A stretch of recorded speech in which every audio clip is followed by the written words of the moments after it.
ತುಮಕೂರಿನ 2 ಪೊಲೀಸ್ ಠಾಣೆಗಳು ಸ್ಥಳಾಂತರ.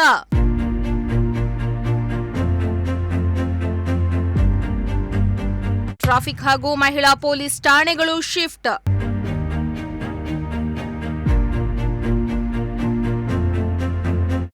ತುಮಕೂರಿನ 2 ಪ್ರಮುಖ ಪೊಲೀಸ್ ಠಾಣೆಗಳನ್ನ ಸ್ಥಳಾಂತರ ಮಾಡಿ ಜಿಲ್ಲಾ ಪೊಲೀಸ್ ಕಚೇರಿ ಪ್ರಕಟಣೆ ಹೊರಡಿಸಿದೆ.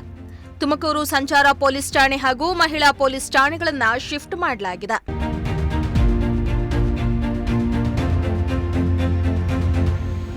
ಇಷ್ಟು ದಿನ ತುಮಕೂರು ನಗರದ ಬಾರ್ಲೈನ್ ರಸ್ತೆ ಅಥವಾ ಜನರಲ್ ಕಾರ್ಯಪ್ಪ ರಸ್ತೆಯಲ್ಲಿ ತುಮಕೂರು ಸಂಚಾರ ಪೊಲೀಸ್ ಠಾಣಾ ಕಾರ್ಯನಿರ್ವಹಿಸ್ತಾ ಇತ್ತು. ಮಹಿಳಾ ಪೊಲೀಸ್ ಠಾಣಾ ನಗರದ ಕುಣಿಗಲ್ ರಸ್ತೆಯಲ್ಲಿರುವ ಹಳೆ ಕಾರಾಗೃಹದ ಕಟ್ಟಡದಲ್ಲಿ ಕಾರ್ಯನಿರ್ವಹಿಸ್ತಾ ಇತ್ತು. ಆದರೆ ಇದೀಗ 2 ಪೊಲೀಸ್ ಠಾಣೆಗಳನ್ನ ಶಿಫ್ಟ್ ಮಾಡಲಾಗಿದೆ.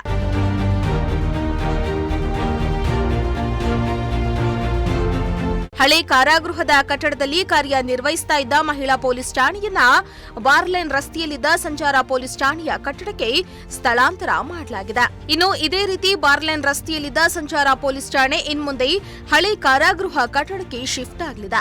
ಇವೆರಡು ಪೊಲೀಸ್ ಠಾಣೆಗಳು ಇನ್ಮುಂದೆ ಸ್ಥಳಾಂತರಗೊಂಡ ಕಟ್ಟಡದಲ್ಲಿ ಇನ್ಮುಂದೆ ಕಾರ್ಯನಿರ್ವಹಿಸಲಿವೆ. ಈ ಬಗ್ಗೆ ಜಿಲ್ಲಾ ಪೊಲೀಸ್ ಕಚೇರಿ ಪತ್ರಿಕಾ ಪ್ರಕಟಣೆ ಹೊರಡಿಸಿದ್ದು ಸಾರ್ವಜನಿಕರ ಅವಗಾಹನೆಗೆ ತಂದಿದೆ. Bureau report, Prajashakti TV, Tumakuru.